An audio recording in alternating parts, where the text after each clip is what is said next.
Memanfaatkan libur nasional, sejumlah penumpang di Terminal Kalideres mulai melakukan perjalanan mudik di awal waktu. Kota Padang, Palembang, dan Provinsi Jawa Tengah menjadi tujuan favorit pemudik Lebaran tahun ini. Para pemudik mengaku berangkat lebih awal untuk menghindari kepadatan penumpang dan lonjakan harga tiket. Ya, karena biar gak terkena macet juga.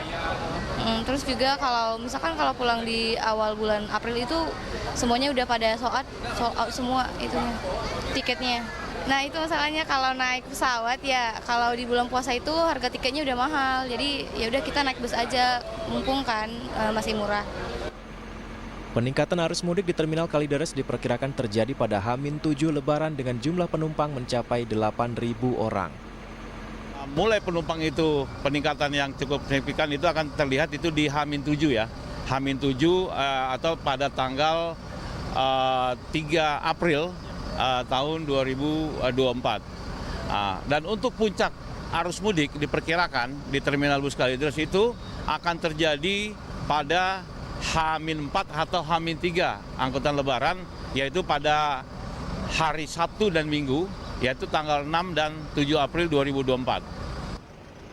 Saat ini tiket bus untuk perjalanan tanggal 5, 6, 7, dan 8 April dengan tujuan Pulau Jawa dan Sumatera sudah habis terjual. Namun pengelola Terminal Kalideres akan menyiapkan tambahan armada bus untuk melayani lonjakan jumlah pemudik ini. Dari Jakarta, Muhammad Zulhilmi, Ilham Zarkasih, Jaka Samsa, iNews melaporkan.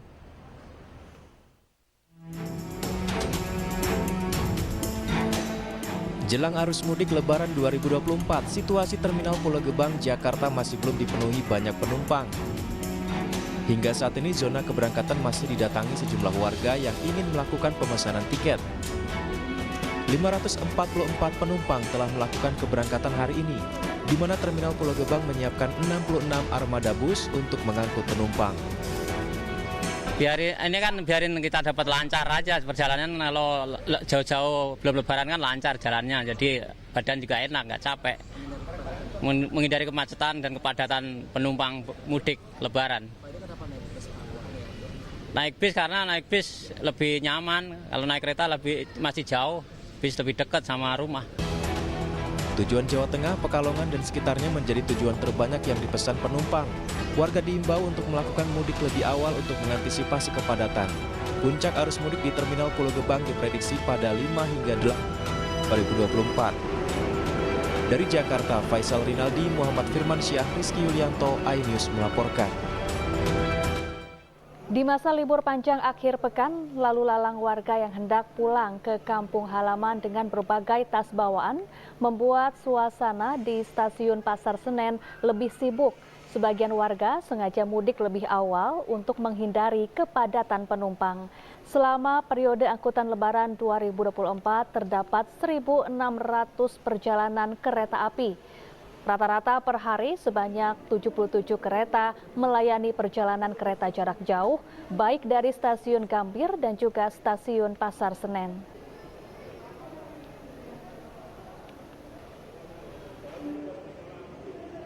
Layanan masa angkutan Lebaran dari tanggal 31 Maret 2024 sampai dengan 21 April 2024, kurun waktu 22 hari sebanyak 1.677 kereta api atau 77 kereta api per harinya. Berangkat dari stasiun Gambir ada 40 kereta api, sedangkan untuk Pasar Senen sebanyak 37 kereta api. Dengan total ketersediaan tempat duduk sebanyak 957.138 seat atau 43.506 seat per harinya.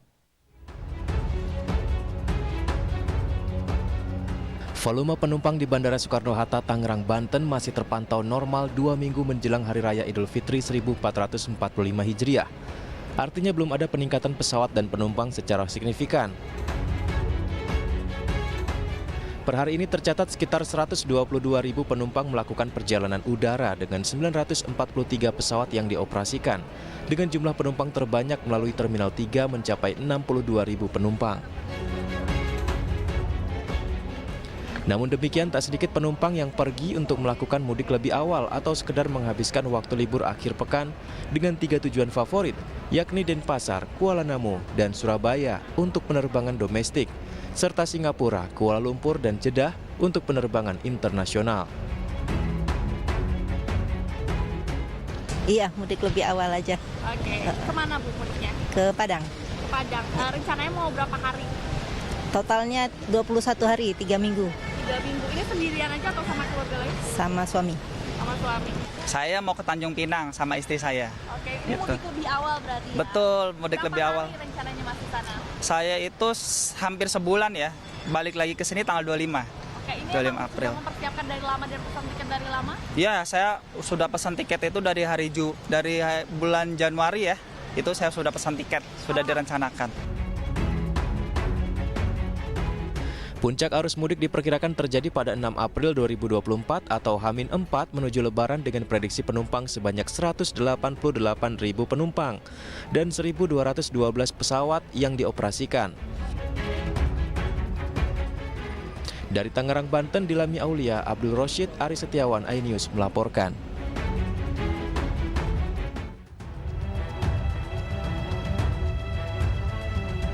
Kasus dugaan penyebaran berita bohong yang melibatkan wartawan senior Aiman Wicaksono dihentikan penyidik Polda Metro Jaya.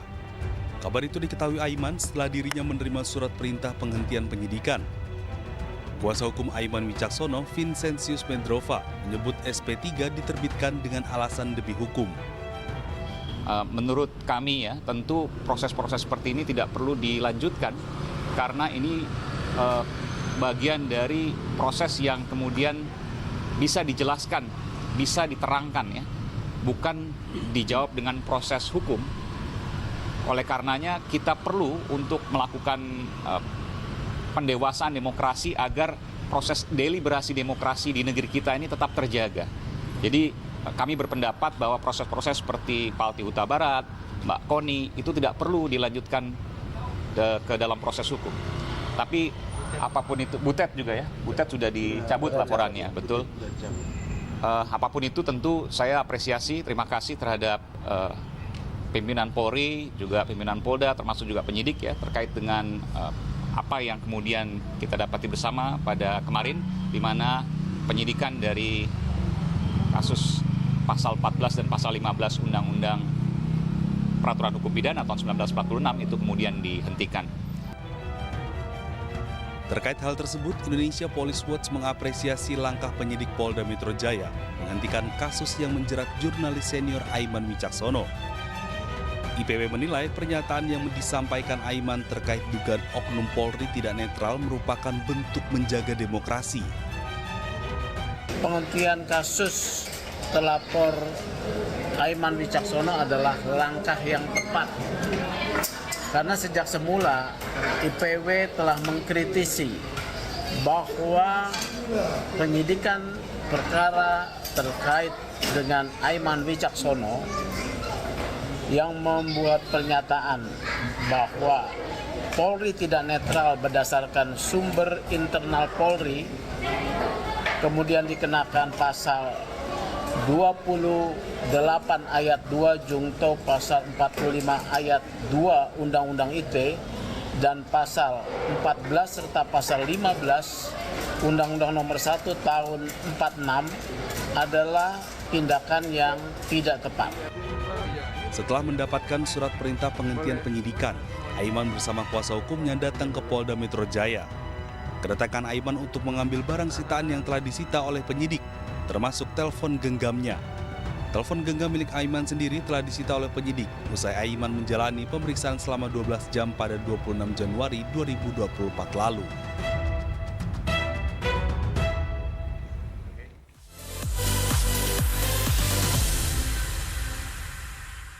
Saya Aiman Wicaksono, saya akan mengupas tuntas malam ini. Saya mendapatkan kesempatan secara eksklusif. Bismillah, walaupun itu teman. 4 miliar dalam 1 jam itu nggak sulit. Betul. The Prime Show with Aiman, setiap Rabu pukul 8:30 malam. Saya Prabowo Revolusi, kita berbagi cerita. Rupanya konspirasi itu ini. Oh iya. Apakah jadi capres? Kita setuju. Sebetulnya saya ini untuk menjadi presiden, saya harus siap. Konspirasi Prabu, setiap Rabu pukul 9:30 malam. mengupas makna dan tafsir Al-Quran bersama ulama terkemuka tanah air. Kaumum min kaum khairun minal yadis sufla. Nggak bakal bisa dibayar oleh dunia dan seisinya. Jelas, lugas untuk kehidupan sehari-hari. Di antara yang merusak hati adalah buruk sangka. Wa aqimus shalah wa atuz zakah. Itu pun sejajar dengan jihad fisabilillah. Cahaya Hati Indonesia, Sabtu dan Minggu pukul 12 siang di iNews.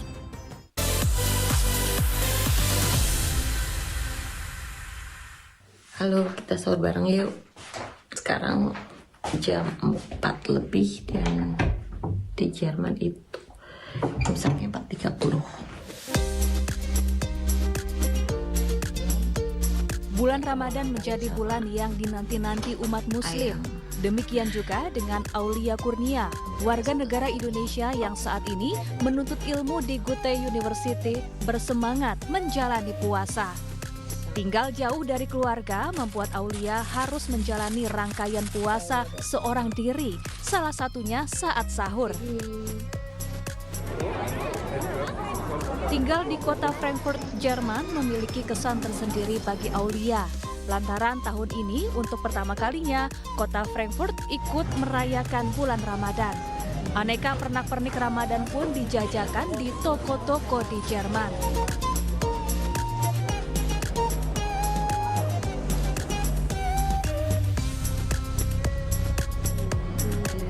Setiap Ramadan, warga negara Indonesia yang berada di Jerman seringkali kembali ke Indonesia untuk menghabiskan waktu bersama keluarga. Kali ini, rekan Aulia kembali ke Indonesia usai menyelesaikan kuliahnya selama 2,5 tahun. Suasana haru mewarnai perpisahan mereka.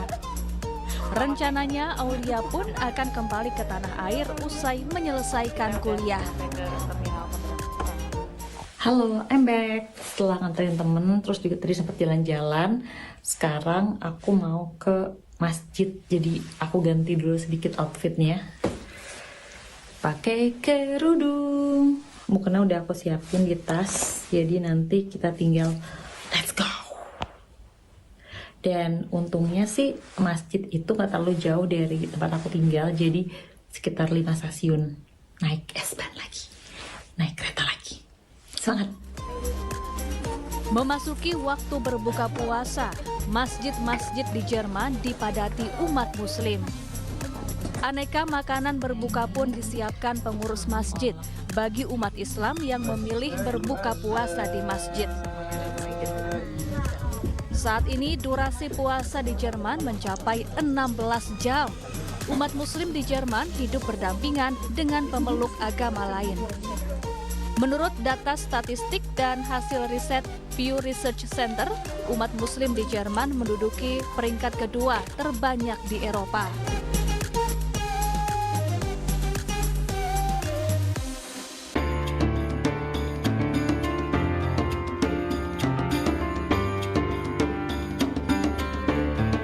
Faiz Arsyad adalah warga negara Indonesia yang saat ini berada di Rusia. 3 tahun sudah Faiz tinggal di kota Moskow untuk menyelesaikan pendidikannya di Higher School of Economics University Rusia.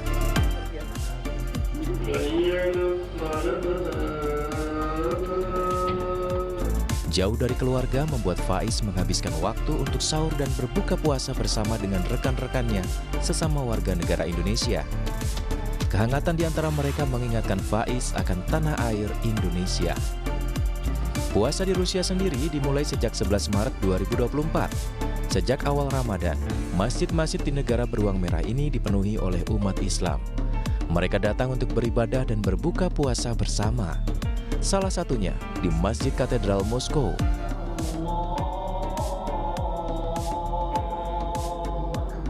Masjid tertua kedua di Moskow ini berdiri sejak tahun 1904 lalu dan berada tepat di pusat kota Moskow. Masjid ini dinamakan katedral lantaran budaya masyarakat Kristen Ortodoks Rusia yang terbiasa menyebut gereja besar dengan katedral. Sementara dalam bahasa Rusia, masjid ini bernama Masjid Sabornaya atau Masjid Agung.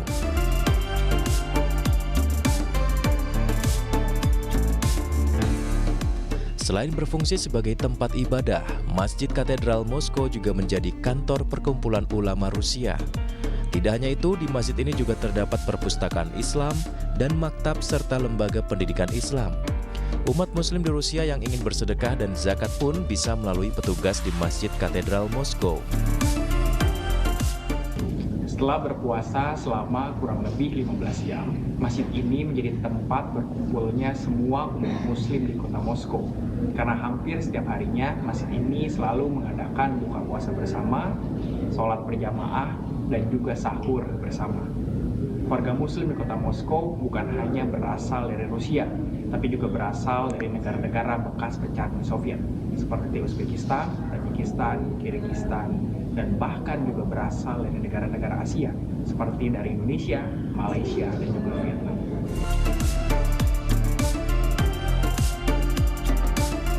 Tidak hanya aktif menggelar acara keagamaan, Masjid Katedral Moskow juga menyajikan makanan berbuka puasa untuk umat muslim. Mulai dari kurma, hingga makanan khas Rusia seperti plov dan pelmeni, yaitu pangsit khas Rusia bisa dinikmati umat muslim yang memilih berbuka puasa di masjid ini.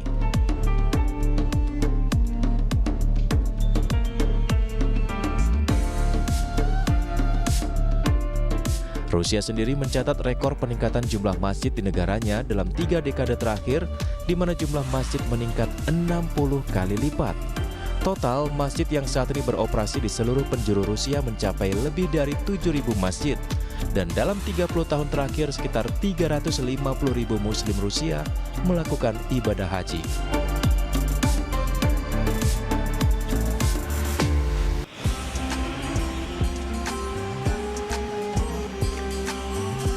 Uni Emirat Arab, negara Timur Tengah yang modern, bertambah semarak di bulan Ramadan. Kota yang tertata rapi dan bersih ini menjadi daya tarik untuk mahasiswa Indonesia saat pergi ngabuburit atau menantikan waktu berbuka puasa. Jelang waktu berbuka puasa, warga dan mahasiswa dari berbagai negara berkumpul di Masjid Agung Sheikh Zayed. Meski jauh dari keluarga, namun kebersamaan dengan WNI lainnya membuat Ramadan tetap hangat dan seru. Dari Abu Dhabi, kami bersama teman-teman hari ini sedang berada di salah satu tempat ikonik di kota Abu Dhabi, yaitu Masjid Sheikh Zayed, di mana ribuan muslim berkunjung setiap harinya untuk merasakan bagaimana keseruan berbuka di sini. Mari kita intip keseruannya. Masjid Sheikh Zayed merupakan masjid terbesar di Uni Emirat Arab yang didirikan tahun 1996. Masjid ini memiliki 82 kubah dengan 7 ukuran berbeda. Ada 25.000 paket makanan yang dibagikan secara gratis setiap harinya bagi siapapun yang datang ke masjid ikonik ini. Kebetulan menu berbuka puasa hari ini adalah nasi mandi dengan ayam yang lezat, ditambah salad sayuran, kurma, yogurt, dan buah.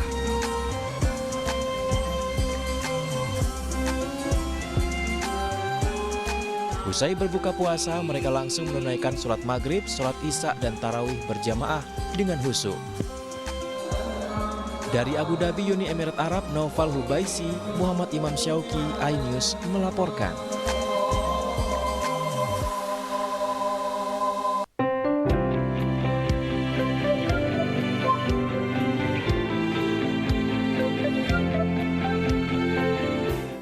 Kalau di Indonesia ada namanya takjil war. UK ada takjilnya ya. Nah, ikuti keseruan saya mencari takjil di Brighton, Inggris. Di Indonesia, takjil dikenal sebagai makanan pembuka untuk berbuka puasa seperti cemilan, gorengan, kolak, es campur, dan masih banyak lainnya. Nah, kalau di Inggris, tidak ada takjil seperti di Indonesia, adanya makanan cepat saji atau makanan penutup. Hari ini, saya akan berburu makanan untuk berbuka di Brighton Pier, Inggris. Ada beragam menu di sini seperti es krim, fish and chip, donat, churros, dan lain sebagainya. Pilihan saya kali ini pun tertuju pada churros. Makanan ringan berbahan adonan pastry asal Spanyol atau ada juga yang menyebut dengan donat Spanyol. Rasanya gurih dan crunchy. Biasanya disantap dengan gula kayu manis atau coklat. Wah, war juga nih demi dapat churros. Harus antri nih. Dapat churros ini harganya 6 pound, sekitar 120.000. Diketahui umat Islam di Inggris Raya rata-rata menjalankan puasa sekitar 14 jam. Dari Brighton, Inggris, tim liputan iNews melaporkan. Organisasi Orang Muda Katolik Katedral Jakarta menggelar pertunjukan visualisasi Jalan Salib Kreatif. Kegiatan ini digelar di pintu utama Gereja Katedral jelang ibadah Jumat Agung yang digelar tepat pukul 12 siang. Ibadah Jumat Agung dipimpin oleh Romo Edi Mulyono dengan diawali oleh pertunjukan Jalan Salib Kreatif. Di Gereja Katedral, ibadah Jumat Agung dibagi menjadi 3 sesi, yaitu pada pukul 12, pukul 15, dan pukul 18 waktu Indonesia Barat. Pihak gereja menyediakan total kursi sebanyak 2.700 kursi. Suasana di kawasan wisata Ancol, Jakarta Utara sepanjang pagi hingga siang cenderung sepi. Meskipun hari ini merupakan hari libur perayaan Paskah, namun tak banyak warga yang datang untuk berwisata. Biasanya selama bulan Ramadan, kawasan Ancol ramai di sore hari. Karena Ancol memberlakukan tiket gratis setiap pukul 5 sore hingga pukul 11 malam. Aja yang ngambil waktu dari pagi hari sampai dengan siang hari? Pagi kebetulan sepi pasti. Kalau sore kan orang pada ngabuburit, mungkin pasti rame. Karena kita bawa anak-anak juga. Sebenarnya pilih Ancol karena nggak tahu ya. Tadi mau kemana tujuannya dari Istiqlal. Terus ya udah akhirnya pilih tempat yang sepi. Terus kayaknya Ancol enak deh pagi-pagi sepi. Terus kayak suasananya adem aja kan.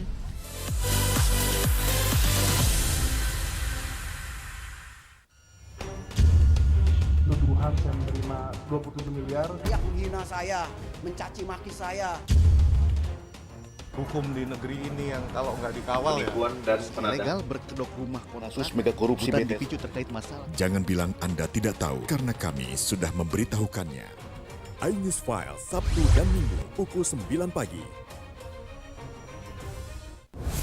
Kompilasi seputar keunikan, keajaiban, dan hal-hal menarik di berbagai belahan dunia.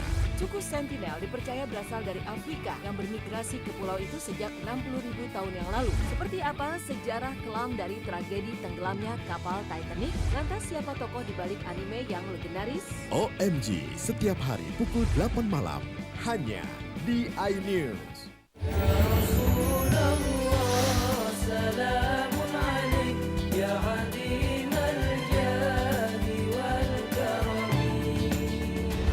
Nikmatnya Ramadan, hanya di iNews.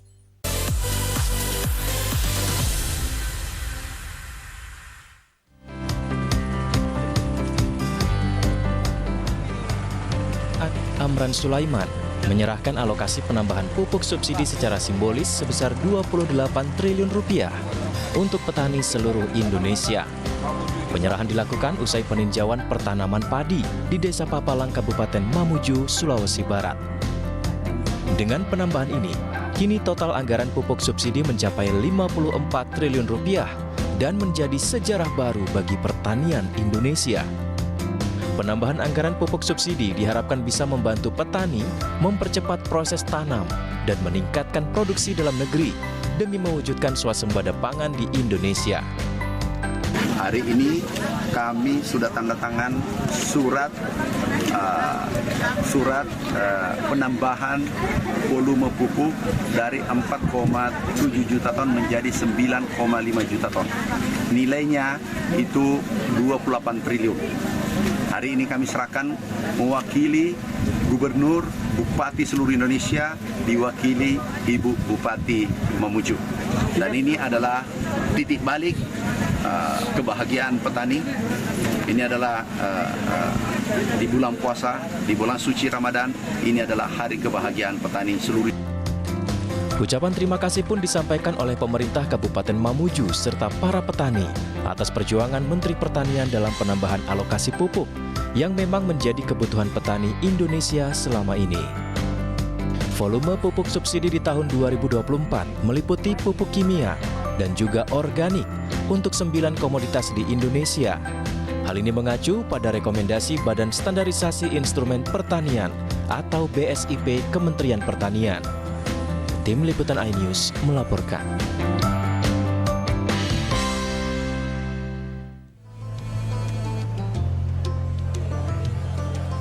Persiapan demi persiapan terus dilakukan oleh pemerintah baik pusat maupun daerah jelang arus mudik Lebaran 2024. Jumlah pemudik tahun ini diperkirakan akan meningkat signifikan, bahkan mencapai 50% dibanding dengan tahun sebelumnya. Setidaknya 3 titik diperkirakan Kementerian Perhubungan akan mengalami lonjakan pemudik. 3 tempat yang struggling itu adalah 3 tempat. 1 Cipali, karena di sana itu akan ada dari Jakarta, tapi juga ada dari Cisendawu. Nanti detailnya Pak Korlantas bisa sampaikan. Yang kedua di Merak, karena jumlah 193 juta itu sebagian besar di sana. Tetapi kita sudah ada cara untuk gunakan Verizi, di mana orang harus melakukan kegiatan pemesanan 1 hari sebelum berangkat, sehingga tidak terjadi penumpukan. Lalu di Ketapang. Tapi ada juga hal-hal yang kita mapping untuk di laut seperti di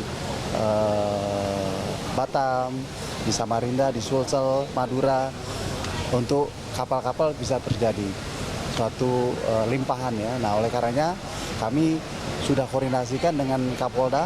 Kemarin Pak Kapolri sudah mengumpulkan semuanya, dan kami sudah mention kepada Kapolda untuk melakukan satu kegiatan pemantauan dan mencarikan problem solving bagi kegiatan itu. Untuk mengantisipasi kemacetan panjang, pihak kepolisian sudah memetakan titik-titik krusial yang berpotensi terjadi peningkatan volume kendaraan. Jadi 70% lebih masyarakat kita akan melakukan perjalanan mudik.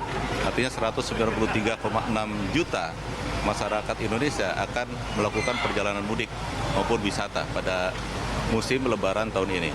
Kita sudah menyiapkan beberapa skema ya. Kemudian kita juga sudah memetakan titik-titik krusial yang mungkin nanti akan menjadi potensi kemacetan maupun kecelakaan. Sementara itu, meski Hari Raya Lebaran masih 2 minggu mendatang, namun sejumlah lokasi sudah mulai dipadati pemudik. Seperti kawasan Terminal Bis, Stasiun Kereta Api Senen, hingga Bandara Soekarno-Hatta. Tim Liputan iNews melaporkan. Informasi pemerintah akan pajak penghasilan atau PPh 21 bagi THR karyawan ramai dibicarakan publik. Selain gaji rutin atau tetap yang pasti diterima karyawan, pajak penghasilan atau PPh 21 juga akan dikenakan bagi penghasilan karyawan yang sifatnya tidak teratur atau tetap. Pemotongan pajak THR ini mengacu pada PMK nomor 168 tahun 2023, di mana tunjangan hari raya dikenakan PPh 21 atau potongan pajak penghasilan. Menurut Direktur Penyeluhan Pelayanan dan Humas Direktorat Jenderal Pajak Dwi Astuti, informasi ini sebenarnya bukan hal yang baru. THR, bonus, atau penghasilan apapun itu dikenakan pajaknya bukan baru-baru ini gara-gara TER ya. Sejak tahun berapa, Bu? Itu ya dari zaman dulu deh, dari memang Undang-Undang Pajak Penghasilan itu diperkenalkan. Karena secara prinsip setiap tambahan kemampuan ekonomis itu pasti akan dikenakan pajak penghasilan.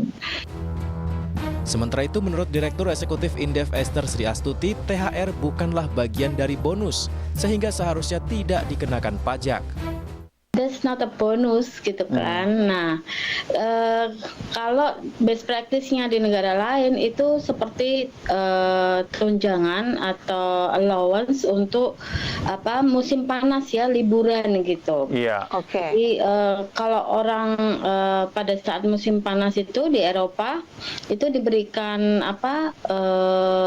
uang gitu ya supaya mereka bisa liburan gitu. Nah, ada juga uang cuti juga kayak gitu. Jadi kalau THR dipajaki is too much. Jumlah PPh 21 yang dipotong pada saat bulan diterimanya THR akan otomatis lebih besar dibandingkan pada bulan-bulan lainnya, karena jumlah penghasilan yang diterima lebih besar. Lain halnya dengan potongan THR terhadap pihak swasta, Menteri Keuangan Sri Mulyani memastikan bahwa THR dan gaji ke-13 bagi PNS tidak terkena potongan pajak penghasilan karena dibayar oleh negara. Tim Liputan iNews melaporkan.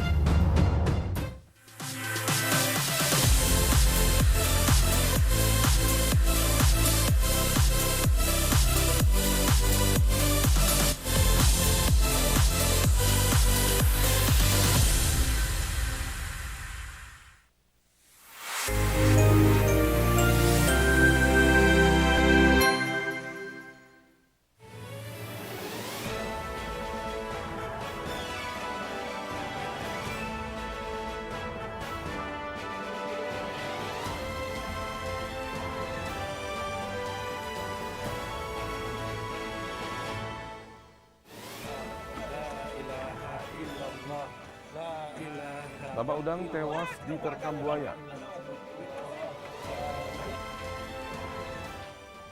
Satu keluarga keracunan AC mobil.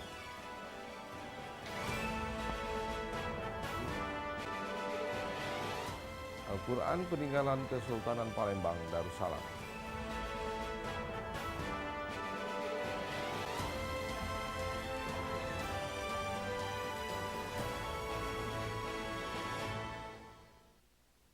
Selamat pagi, selain 3 cuplikan berita utama tadi, sejumlah informasi penting lainnya telah disiapkan tim iNews Sumsel akhir pekan. Edisi hari ini Sabtu 30 Maret 2024. Saya Romi Apriansa, inilah iNews akhir pekan untuk Anda.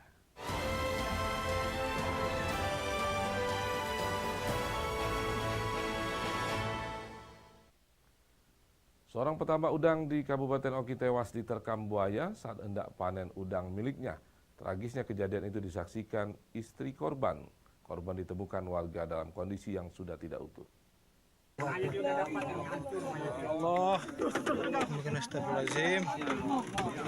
Heldiansa, 44 tahun, warga jalur 92 Desa Bumi Pratama Mandira, Kecamatan Sungai Menang, Kabupaten Oki, tewas diterkam buaya saat hendak panen tambak udang miliknya. Korban diketahui merupakan seorang penambak udang, ditemukan warga sekitar 1 km dari lokasi tambak miliknya.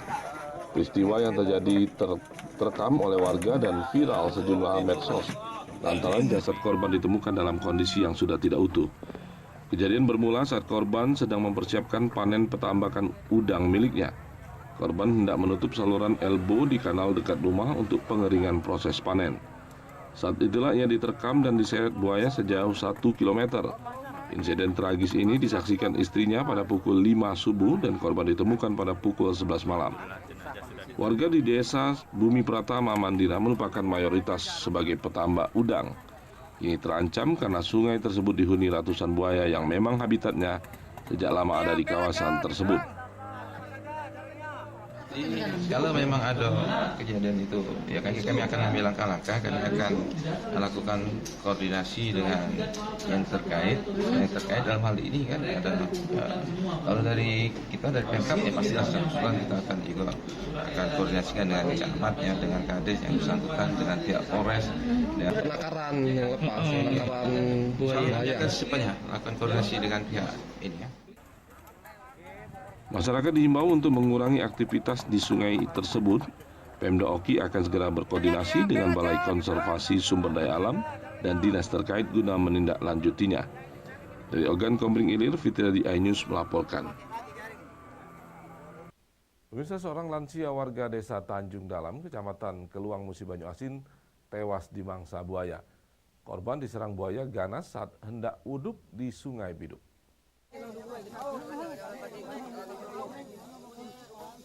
Warga Desa Tanjung Dalam, Kecamatan Keluang, Kabupaten Musi Banyuasin digegerkan dengan peristiwa lansia bernama Samsudin yang diserang buaya. Peristiwa itu terjadi pada 25 Maret 2024 saat maghrib, usai berbuka puasa. Saat itu, korban sedang berwudu di aliran sungai. Saat itulah korban berusia 60 tahun dimangsa buaya hingga korban hilang ditarik buaya ke dalam sungai. Warga pun berdatangan ke lokasi dan membantu mencari keberadaan korban. Korban ditemukan malam harinya sekitar pukul 10 malam. Saat ditemukan, terlihat luka di sejumlah tubuh korban bekas gigitan buaya. Ada warga Dawas yang tenggelam dan diduga dimakan buaya pada saat sore tadi menjelang berbuka puasa pukul 18.20 kalau tidak salah. Yang bersangkutan sedang mau mengambil wudhu di pinggir sungai. Untuk mayat, alhamdulillah sudah ditemukan dan sedang diidentifikasi. Jenazah korban dimakamkan di pemakaman keluarga di Desa Tanjung Dalam. Sementara itu, warga dibantu kepolisian dan BKSDA berusaha mengevakuasi buaya ganas tersebut karena sangat meresahkan. Dari Musi Banyuasin, Edi Lestari, iNews melaporkan. Diduga hilang kendali, sebuah minibus dengan nomor polisi N1210GX menabrak 3 pengendara sepeda motor. 1 orang pengendara motor ojek online tewas di tempat di Jalan Demang Lebar Daun, Palembang. terjadi laka lantas nah. Kecelakaan beruntun terjadi di Jalan Demang Lebar Daun, Palembang, Senin sekitar pukul 10 pagi. Kecelakaan beruntun terjadi antara sebuah minibus dengan nomor polisi N1210GX yang dikendarai oleh seorang mahasiswa bernama Rama Aldi, 19 tahun, menabrak 3 pengendara sepeda motor.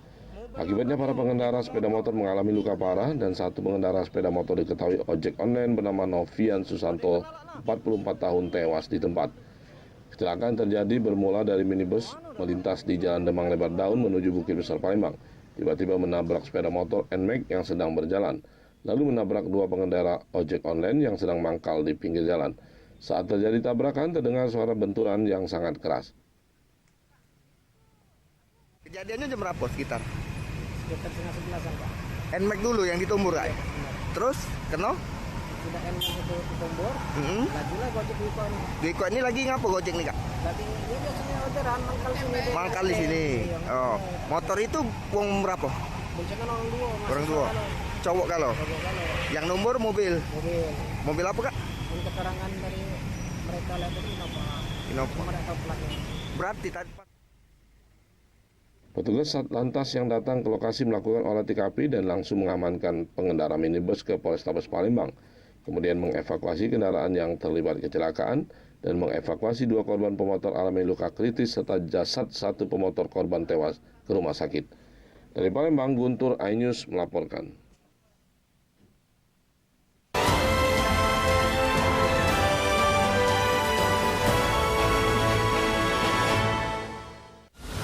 Menyoroti kecurangan, PTS ini bukan soal korupsi. Itu ditemukan, itu fakta yang ditemukan di lapangan. menyuarakan keadilan, Melarikan diri melalui sungai. Wilayah tidak tersentuh oleh negara. laporan mendalam dan eksklusif. Saya akan tunjukkan kepada Anda. Mario Dandi, rebutan perempuan. Gimana, Ken? AB Plus setiap minggu pukul 8 pagi di iNews. Saya Aiman Wicaksono. Saya akan mengupas tuntas malam ini. Saya mendapatkan kesempatan secara eksklusif. Bismillah, walaupun itu teman. 4 miliar dalam 1 jam itu nggak sulit. Betul. The Prime Show with Aiman setiap Rabu pukul 8:30 malam. Saya Prabowo Revolusi, kita berbagi cerita. Rupanya konspirasi itu ini. Oh iya. Apakah jadi capres? Kita setuju. Sebetulnya saya ini untuk menjadi presiden, saya harus siap. Konspirasi Prabu setiap Rabu pukul 9:30 malam. Mengupas makna dan tafsir Al-Quran bersama ulama terkemuka tanah air. Kaumum min kaum khairun minal yadis suflah. Nggak bakal bisa dibayar oleh dunia dan seisinya. Jelas, lugas untuk kehidupan sehari-hari. Di antara yang merusak hati adalah buruk sangka. Wa aqimus shalah wa atuz zakah. Itu pun sejajar dengan jihad fisabilillah. Cahaya Hati Indonesia, Sabtu dan Minggu pukul 12 siang di iNews. Nuduhan saya menerima 27 miliar. Yang menghina saya, mencaci maki saya.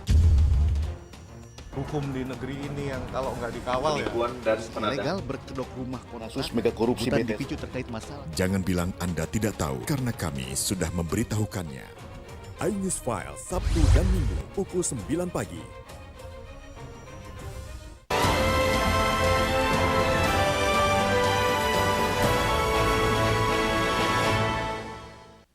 Pemirsa, konflik sengketa lahan antara masyarakat dengan pihak perusahaan di Kabupaten Pali belum terselesaikan. Untuk itu pemerintah Kabupaten Pali memfasilitasi dan memediasi pertemuan kedua pihak yang bersengketa.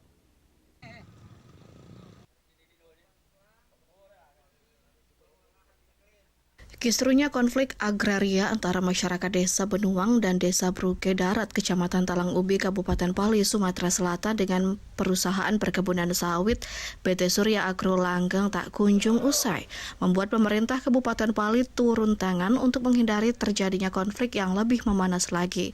Karena sampai saat ini kondisi di lapangan masih saling klaim kepemilikan lahan.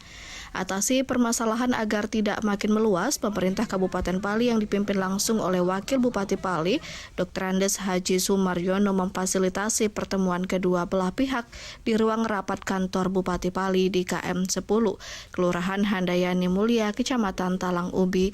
Rapat yang dipimpin langsung oleh Wakil Bupati Pali, Dr. Andes Haji Sumaryono, dan dihadiri oleh forum komunikasi pimpinan daerah Kabupaten Pali seperti TNI, Polri, BPN, dan sejumlah OPD terkait, serta perwakilan masyarakat dan pihak perusahaan. Wakil Bupati Pali, Dr. Andes Haji Sumaryono mengatakan dengan adanya pertemuan ini diharapkan bisa dengan cepat terselesaikan.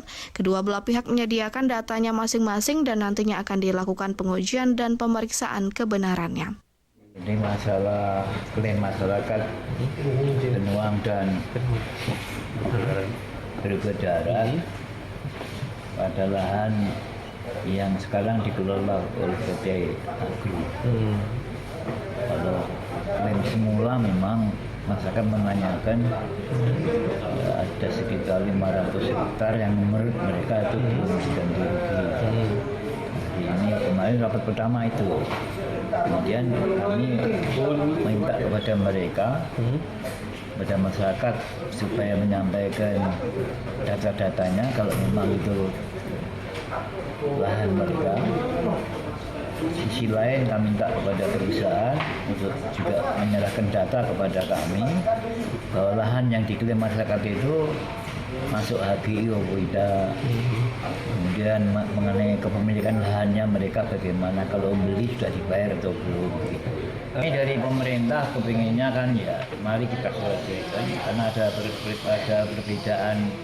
Satu sisi masyarakat merasa milik mereka, dari PT Agro merasa sudah menjadi milik mereka karena sudah melalui tahapan-tahapan. Masyarakat itu surat pernyataan saja bahwa mereka nama ini menyampaikan bahwa ini lahan kami diketahui oleh kepala desa. Kalau Agro? Kalau Agro lengkap mulai dari KJU, bukti pembayaran kepada masyarakat tentang mereka sudah membeli kasarnya lahan itu. Proses pembelian atau HGU yang dari Agro itu dari tahun berapa di lahan itu? Kalau itu artinya dari tahun 92 sudah digarap itu oleh PT Agro ya? Lengkapnya dari informasi dari PT Agro 92 itu sudah membayar 260. Inginkan tidak kepingin. Menyampaikan data pelepasan, kemudian gambar koordinat patok klaim dari PT Surya Bumi Agro Langgeng. Kemudian aksi damai yang dilakukan oleh masyarakat Benuang dan Brugge Darat, absen dan dokumentasi. Kemudian yang ketujuh, bahwa ada pemberitahuan atau surat undangan tahun 2000. Kemudian ada undangan Wakil Bupati dari PT Surya Agro Langgeng. Dalam rapat kali ini disepakati tim penyelesaian sengketa lahan seluas 500 hektar.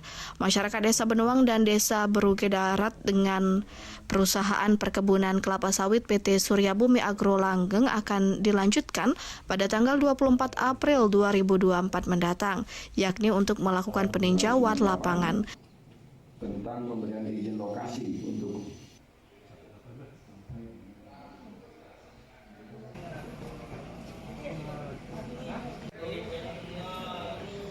Dari Kabupaten Pali, Bisrun Silvana iNews melaporkan.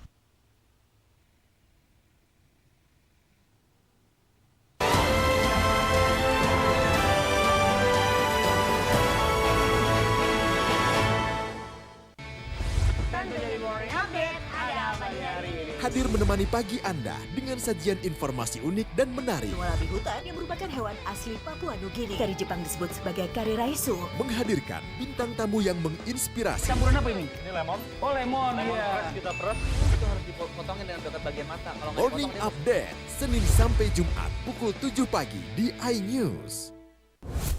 Kompilasi seputar keunikan, keajaiban, dan hal-hal menarik di berbagai belahan dunia. Suku Sentinel dipercaya berasal dari Afrika yang bermigrasi ke pulau itu sejak 60.000 tahun yang lalu. Seperti apa sejarah kelam dari tragedi tenggelamnya kapal Titanic? Lantas siapa tokoh di balik anime yang legendaris? OMG setiap hari pukul 8 malam hanya di iNews. Menyoroti kecurangan. PTS ini bukan soal korupsi. Itu ditemukan, itu fakta yang ditemukan di lapangan. Menyuarakan keadilan. Melarikan diri melalui sungai. Wilayah tidak tersentuh oleh negara. Laporan mendalam dan eksklusif. Saya akan tunjukkan kepada Anda. Mario Dandi, rebutan perempuan. Gimana, Ken? AB Plus setiap minggu pukul 8 pagi di iNews. Nikmatnya Ramadan hadir di kota-kota besar Indonesia. Mojokerto, Kudus, Bekasi, Tangerang. Konser ngabuburit Nikmatnya Ramadan. Doakan kepada Allah. Tablik akbar Nikmatnya Ramadan.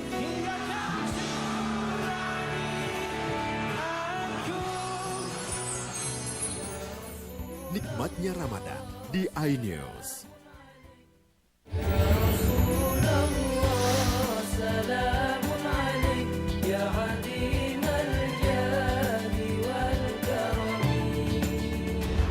Nikmatnya Ramadan hanya di iNews.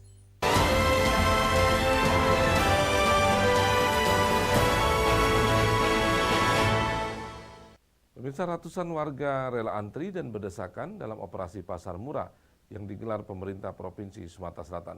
Ratusan warga beradu cepat untuk mendapatkan bahan pokok yang dijual jauh di bawah harga pasaran. Operasi pasar murah yang digelar pemerintah Provinsi Sumatera Selatan di Kriya Sriwijaya Kota Palembang ramai diserbu oleh warga.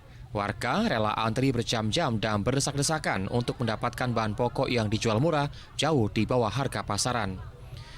Sejumlah bahan pokok yang dijual murah dalam operasi pasar murah, yakni telur ayam yang dijual seharga Rp25.000 dari harga pasaran Rp30.000 per kilogramnya. Minyak goreng seharga Rp14.000 dari harga normal Rp16.000. Gula pasir seharga Rp13.000 dari harga normal di pasar Rp17.000. Kemudian daging ayam Rp25.000 dari harga pasaran Rp30.000 dan daging sapi seharga Rp95.000 dari harga normal Rp120.000 per kilogramnya di pasaran. Tidak hanya itu, sejumlah bumbu dapur juga dijual murah seperti bawang merah, bawang putih, cabai merah, keriting, dan cabai hijau. Warga mengaku senang meskipun untuk memperoleh bahan pokok tersebut harus berkorban meluangkan waktu yang lama untuk antri dan berdesak-desakan untuk memperolehnya. Murah. Kalau ibu beli apa ibu? Ini beli minyak baru, beli gulanya belum. Nunggu ini. Minyak berapa harganya beli sini? 14 per liter. Per liter. Kalau di pasaran berapa biasanya harganya? 16. Mahal 16, ya? 17 gitu itu. Jadi kalau beli sini sangat menguntungkan atau seperti Iya, iya sangat menguntungkan, sangat membantu kami yang susah. Pastinya setiap upaya yang dilakukan oleh pemerintah provinsi itu dalam upaya untuk menekan angka inflasi. Seberapa besar menekannya itu kan perhitungannya dari BPS ini.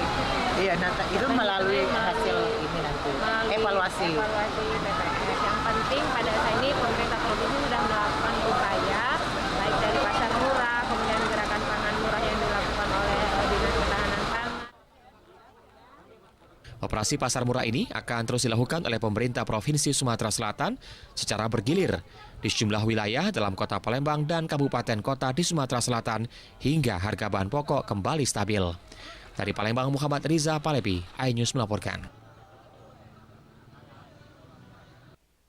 Ya pemirsa, salah satu koleksi milik Museum Subkos Sriwijaya Kota Lubuk Linggau, yakni Al-Quran kuno yang ditulis langsung menggunakan tangan. Salah satunya koleksi mushaf Al-Quran pada abad ke-17, peninggalan Kesultanan Palembang. Berikut liputannya.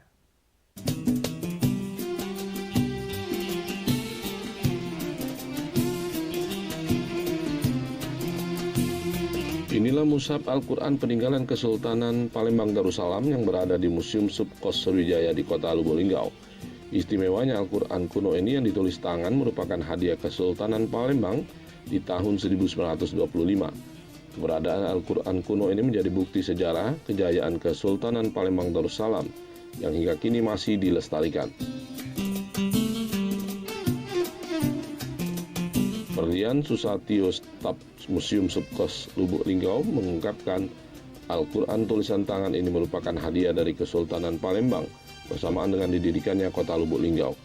Al-Quran ini dihibahkan dari Kesultanan Palembang kepada Masjid Agung Al-Bari Lubuk Linggau pada masa kolonial Belanda, namun selanjutnya tepat tanggal 15 Januari 1988 saat didirikan Museum Subkos Garuda Sriwijaya, pihak masjid menyerahkan Al-Quran ini ke museum.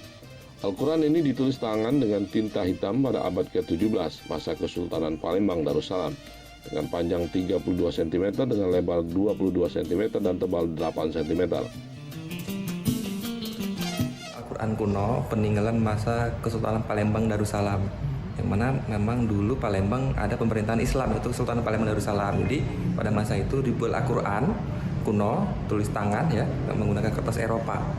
Itu awalnya diletakkan di Masjid Agung Palembang Darussalam.